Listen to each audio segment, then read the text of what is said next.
Hi again, this is Manny with Classic Auto Repair. Today we're looking at a 1957 Chevrolet pickup, and we're doing the top side inspection on the vehicle.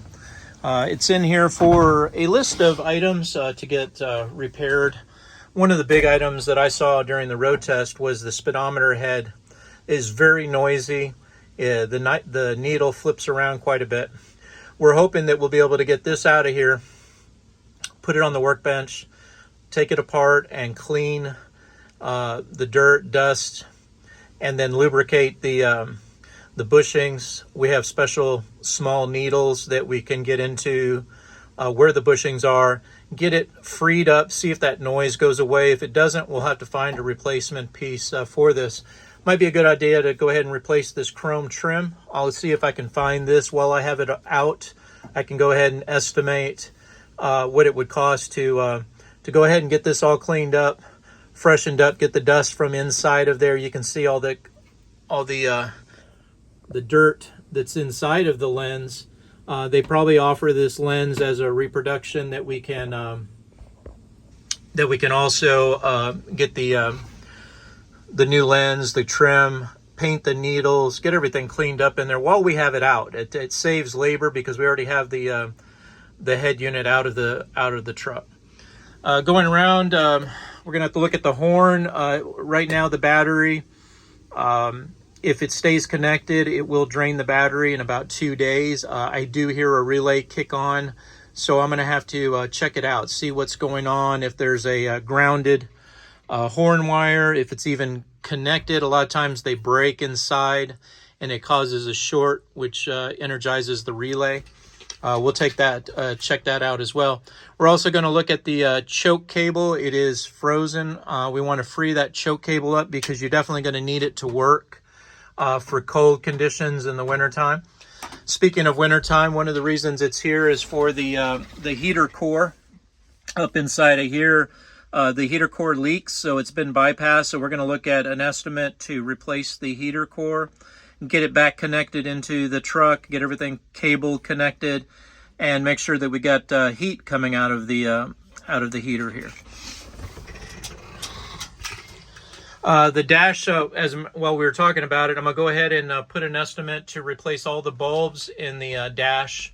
This will get everything to light up the way it's supposed to. Right now it's not doing it, and there is a chance that the headlight switch, if the headlight switch is bad, the resistor, the rheostat, excuse me, then a new headlight switch will fix and energize the bulbs, and then we'll go ahead and put new bulbs in it for reliability, make sure everything's brand new there.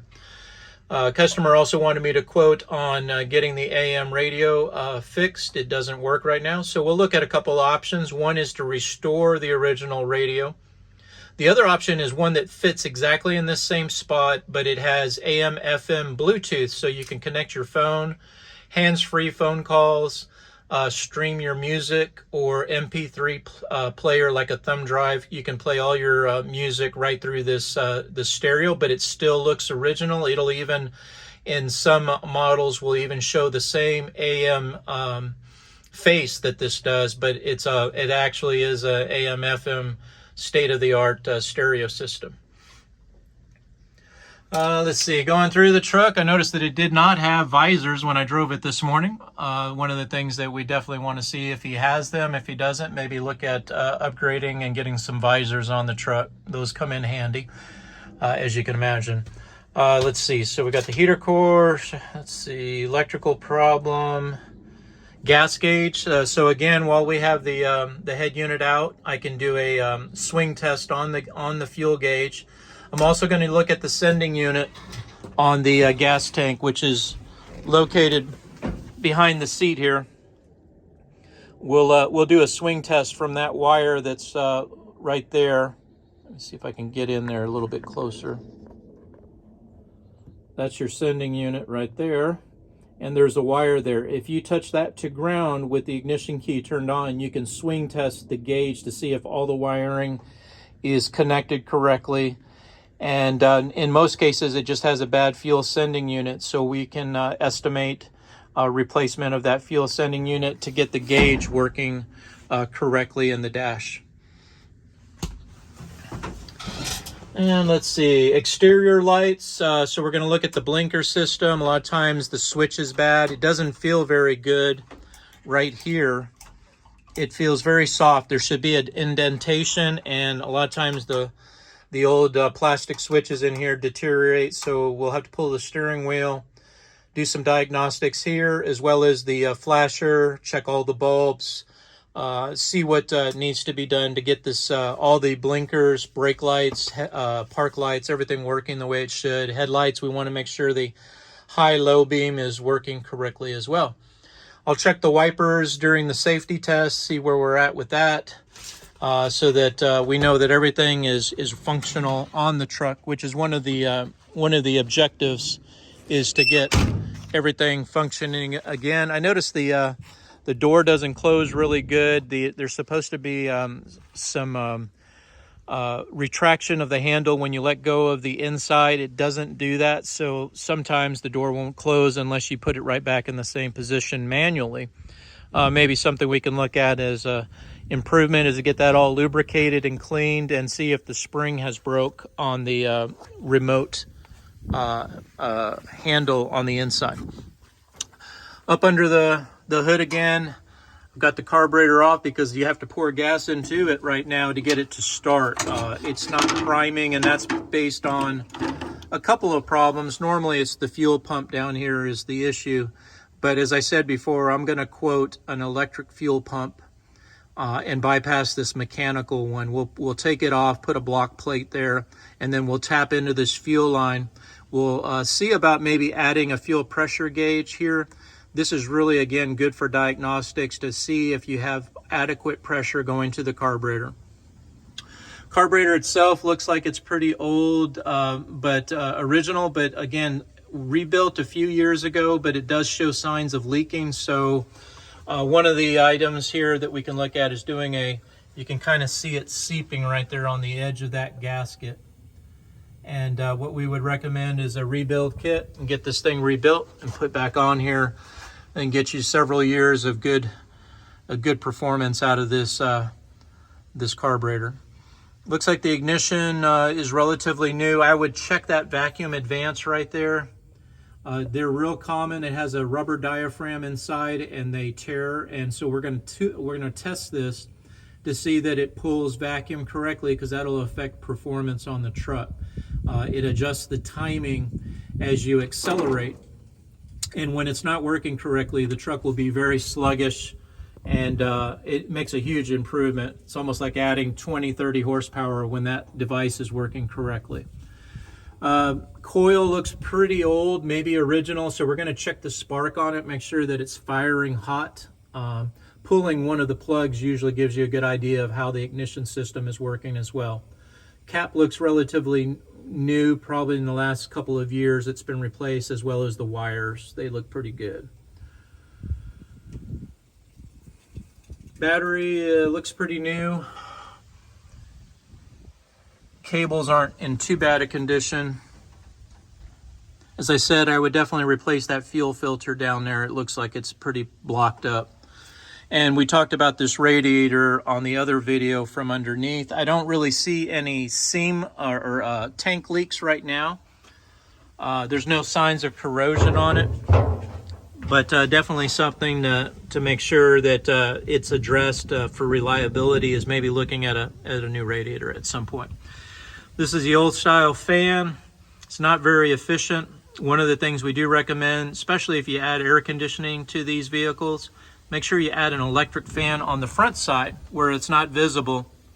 You put it on the front side of the radiator, and it increases the flow of air dramatically on these trucks, because this fan only turns with the engine RPM. So if you're sitting at idle, at a railroad crossing, drive-through, sitting at a traffic light, the fan's not really turning very fast, 800, 900 RPMs.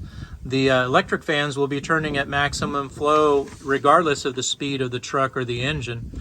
So they really add an extra dimension of reliability by having an electric pusher fan put on, and I recommend the upgrade to anyone that wants to drive these vehicles year-round. And definitely if you ever add air conditioning to the truck, I would upgrade the cooling, radiator, electric fan, and I would upgrade the generator here to a alternator, high output, get above 100 amps so that you can drive all the devices. In stock mode, this generator probably does more than enough to keep the battery charged and to drive the electrical system. But as you add more and more accessories, this is one of the items that's going to fail on you right away. Steering box looks pretty good. I don't see any damage or signs of wear. It drives pretty good, as I said, down the road. There is an issue with the horn relay. I'm going to check this out, see what's going on there, because I do hear it click all the time. So it's probably being a fault in the wire. The horn wire is causing that problem. Engine itself looks like it's in pretty good shape. There's a few seeping leaks here and there, but overall it's pretty original. Looks like the intake manifold gaskets have been replaced not too long ago. Heater hoses look in pretty good shape. I don't see a need to replace them at this time. The belt, I don't see any cracks on it. It's a good Gates belt, which is what we prefer to use on these vehicles. But see that bushing down there? That's the front stabilizer motor mount bushing, and it's got a lot of cracks on it. So again, something I would recommend getting fixed. You don't want your engine flopping around, because that can cause some other problems in the vehicle. Well, that's pretty much it under the hood for what I see here and the other items. So again, like I said, we're going to do an estimate for touching up of the overall body. There are some chips on the vehicle that with a good touch up, they will become very hard to notice at first glance. Maybe look at a replacement of the mirrors and getting them replaced with a new reproduction model on both sides would be nice. Tires, wheels look good. The chrome isn't great. We could look at upgrading the chrome handles on this truck as another option. Nice big glass, big window cab. That's a real nice rear feature on these pickups. Bed looks to be in pretty good condition, and all the tailgate hardware looks good. Could use maybe a little steel wool on the chrome housings, and it'll bring out the chrome. Maybe look at redoing the wiring here. This looks is probably going to be a problem here because it's loose and that socket is exposed where the bulb is. May want to replace this whole assembly. They do make them, they're reproduced. I may put in the estimate replacing the entire, because this does have cracked lenses. The gaskets, I'm sure, are no good. And it's a pretty inexpensive upgrade to get a set of new tail lights put on it. This one looks to be different than the one on the left side, so maybe a matching pair. This one looks relatively new. It's got the new boot on it, but again, loose. You want to put silicone on here to keep the water from coming in. Otherwise, that's the bulb right there, and the socket is exposed, which corrosion develops, and then the bulb shorts out and stops working. So some preventative things we can do there. We're also looking at this discoloration that's right here. You may not be able to see it in the video, but there's a stain from fuel purging out the side of the truck. We're going to look at maybe doing an estimate to see about cutting in this color, and then it is a two-stage, so you have a base coat, clear coat. We can blend in and get that color match really nice. Maybe get rid of that staining that's happening there. First thing I would probably try too is compounding the clear coat. See if it is stained. If it's surface, we can go ahead and remove that surface level with compounding and see if we can restore that color before painting.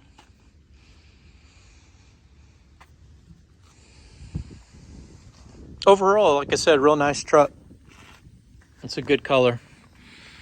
Chrome is in pretty good shape on the bumpers and the grille. Don't see any issues there. Definitely going to see about the, again, I'm going to be inside of here checking bulbs, making sure everything works. And at that time I can look at upgrading hardware here, gaskets to make sure everything seals up to the way it should.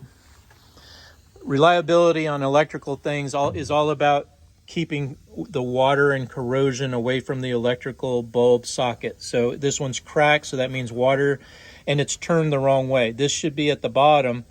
What's happening here is water, when you wash the truck, is going right into the bulb socket. This is supposed to be the bottom. It drains in case there's any humidity in there. It allows that moisture to escape from the bottom, but they're turned upside down. So it's definitely something we can address as I go through and fix the electrical problems on this truck.